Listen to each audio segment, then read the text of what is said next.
I can say it even in a more straightforward way and formulate it saying that Islam is in the making of a new European public space. Those groups who manifest their difference, religious symbols and practices, are those who are relatively well integrated.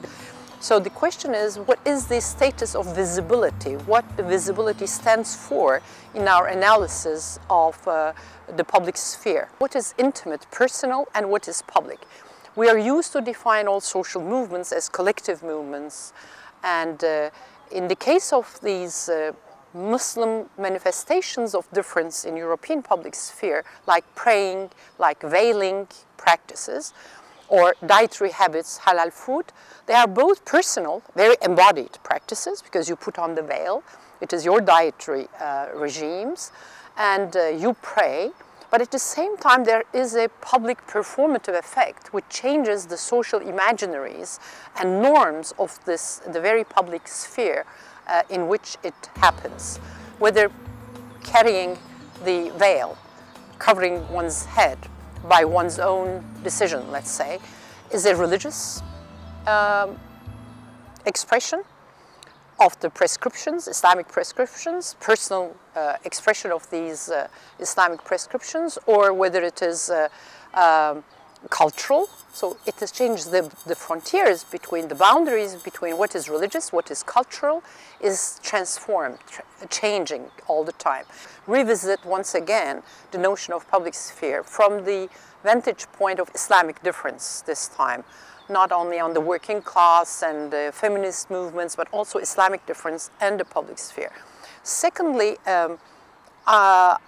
the physicality of the space matters, the real space matters, and because not only the abstract space, but the places in which these conflicts are taking place are mise en scène in the public life.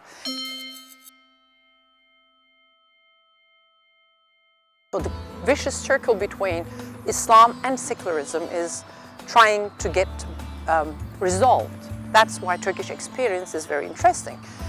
And we are all thinking in Europe, but in other parts of the world as well, if there are any different ways of thinking the couple between secular and religious. Is there a post-secular way of thinking on these articulations after the les grands récits, after the big narratives on secularization, Islamization? Now we are thinking that it's not binary opposition, it is not one followed by the other, but there are different ways of articulating the both. That's why Turkey is very interesting for that.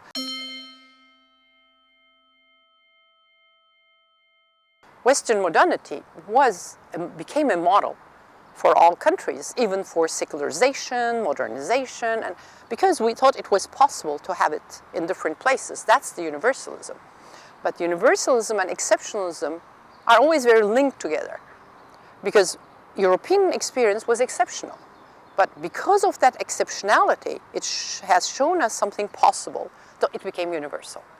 So today, I think we have to decenter European understanding of modernity and open it up to what we call multiple modernities, and to enrich our ways of describing modernity from other parts of the world.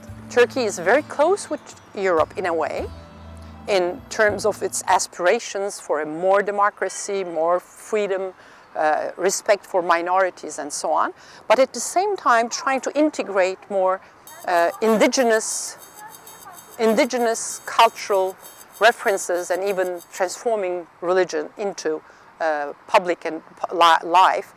If we can succeed without going back to a kind of intolerant society, then it will be a way of maybe opening our understanding to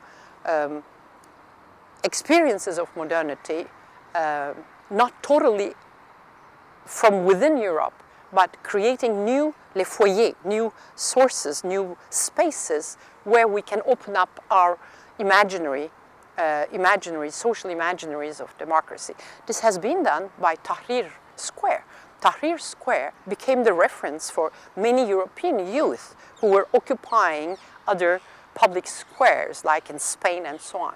That's what I mean, that we are shifting maybe the places of inspiration for modernity.